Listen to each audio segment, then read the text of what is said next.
సామెతలు 8వ అధ్యాయము 35వ వచనము. సామెతలు 8వ అధ్యాయము 35వ వచనము. నన్ను కనుగొనువాడు జీవమును కనుగొనును, యెహోవా కటాక్షము వానికి కలుగును. యెహోవా కటాక్షము వానికి కలుగును. కలుగును.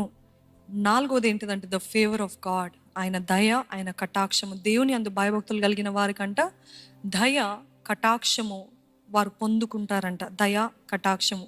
యెషయా 66:2 చూసినట్లయితే, అవన్నీ నా హస్తకృత్యములు. ఇది చూడండి, రెండో భాగం. ఎవడు దీనుడై నలిగిన హృదయం గలవాడై నా మాట విని వణుకుచుండునో వానినే నేను దృష్టించుచున్నాను. వానినే నేను దృష్టించుచున్నాను. ఎవరైతే నా మాట విని, ఎవరైతే దీనుడై నలిగిన హృదయం కలవారై ఉంటారో, ఎవరైతే వణుకుతారో వానినే నేను దృష్టిస్తున్నాను. అంటే ఆయన దృష్టి అంటే ఆయన ఫేవర్. ఆయన దృష్టించడమే మన పట్ల ఫేవర్ చూపించడమే. ఎల్రోయి ఎల్రోయి నన్ను చూచావే వందనమయ్య. అంటే ఏంటి? నన్ను చూసావు చాలు. దేవుడు మనల్ని చూసి ఆయన దృష్టి మన వైపు మళ్ళిందనుకోండి, ఇంకంతే. His sight itself is a favour for us. ఆయన మనల్ని దృష్టించడమే మనకు గొప్ప దయ, కటాక్షము పొందుకున్నామని మనం నమ్మాలన్నమాట. 2 దినవృత్తాంతాల గ్రంథము 16వ అధ్యాయము 9వ వచనం. 2 దినవృత్తాంతాల గ్రంథము 16:9. తన ఎడల యథార్థ హృదయము గల వారిని బలపరచుటకై యెహోవా కనుదృష్టి లోకమందంతటా సంచారము చేయుచున్నది. అదే రీతిగా ఎన్నో వర్డ్స్ ఇది నా దగ్గర ఇది ఉంది కానీ అది లేదండి, రెఫరెన్స్ లేదు.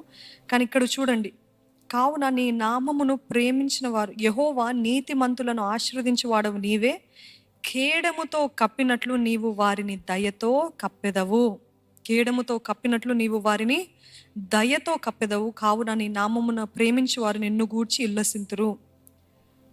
కేడముతో కప్పినట్లు నీవు వారిని దయతో కప్పెదవు. ఆమెన్. ఈరోజు దేవుడు మనల్ని ఆయన కేడముతోటి కప్పునట్లు ఆయన దయతోటి మనల్ని కప్పులాగా ప్రార్థన చేద్దామండి. ఆయన ఫేవర్ కావాలి. ఈరోజు మనుషులు దయ కావాలని అనుకుంటున్నారు, కానీ దేవుని దయ లేదే మనుషులు దయ లేదు.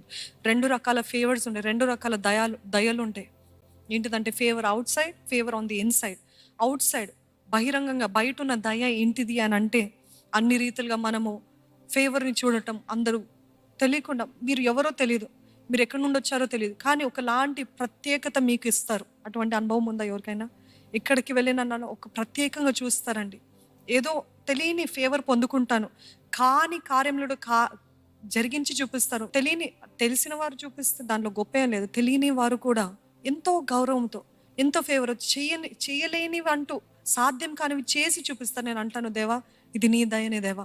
వీరందరిలాగా ఘనపరుస్తున్నారు, ఇలా గౌరవిస్తున్నారు, ఈ కార్యము నా పట్ల జరిగిస్తున్నారు అంటే అది మనుషుల దయ కాదు, నీ దయ ఉంది కాబట్టి మనుషులు దయ చూపిస్తున్నారు. Favour on the out side, కానీ కార్యాలు కూడా జరిగించి చూపిస్తాడు. That is the favour of God on the out side. Favour on the inside ఏంటిదంటే, లోపడున్న దయ ఏంటిదంటే, దేవుడు చూపించే దయ ఏంటిదంటే క్వయట్ కాన్ఫిడెన్స్, నిశ్చయత. ఏంట నిశ్చయత? నా పాపాలు క్షమించబడ్డాయి, నేను దేవుని చిత్తంలో ఉన్నాను, దేవుని ప్రణాళికలో ఉన్నాను, దేవుడు నాతో ఎల్లప్పుడూ ఉన్నాడు, దేవుడు నా ప్రాణ స్నేహితుడు. ఇదంతా కూడా ఆ దయ అంట. దేవుడు నాతో ఉన్నాడు, దేవుడు నన్ను తన రక్తంతో కడిగాడు, దేవుడు నా ప్రాణ స్నేహితుడు, దేవుని సన్నిధిని నేను అనుభవిస్తున్నాను, నా పాపాలు క్షమించబడ్డాయి, నేను దేవుని చిత్తంలో ఉన్నానని నిశ్చయత ఉంది. చూడండి, అది the favour of God on the inside అంట. దేవుని దయ లోపడ ఉన్న వారికి ఈ రీతిగా ఉంటుందంట. ఈరోజు దేవుడు అంటున్నాడు, ఆయన ఫేవర్ ఒక దుప్పటి కప్తే ఎలాగ కప్తారు, లేకపోతే ఒక కేడము అంటే షీల్డ్ కప్తే ఎలాగ ఉంటుంది, మొత్తం కవర్ చేయబడుతుంది. అంటే ఎన్ని దాడులు, ఎన్ని బాణాలు, ఎంత వ్యతిరేకతలు, ప్రతికూల పరిస్థితులు వచ్చినప్పటికీ ఆయన కేడము, ఆయన దయ అంట మనల్ని కేడముగా కప్పుతుంది అంట. Is like a shield, it's like a shield. ఈరోజు అట్టి కృపను దేవుడు మనందరికీ ఇచ్చును గాక.